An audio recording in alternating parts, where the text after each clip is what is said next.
Welcome back, and in today's video, I'll guide you through the process on how you can calculate the value of a percentage on your iPad. So the first step is to launch the calculator app. Then from here, choose either the basic or the scientific calculator.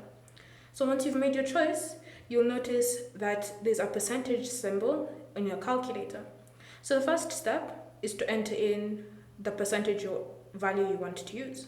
So say for example, I choose 20%, then I'll tap on the percentage icon here, then select times, and then your other figure.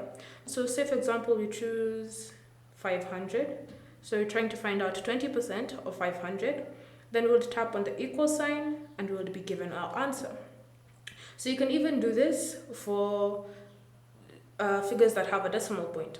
So for example, let's say we choose 12.5 percent times 50. Get our answer and you'll be given the figure. Alternatively, if you choose to use math notes, then it's slightly different. First, use a pen, either your Apple Pencil or just a regular pen from here. Then from here, enter in the figure. So let's say we're trying to find out 20% of 70. Then we would do equals, we would wait for them to calculate and we would be given our answer. Again, you can also do the same thing with decimal points. So if you do 10.5 times 100 equals, then we'll be given,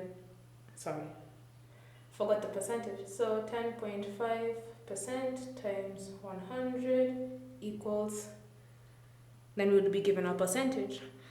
Thank you for watching. If you have any questions or comments, leave them down below and we'll get back to you.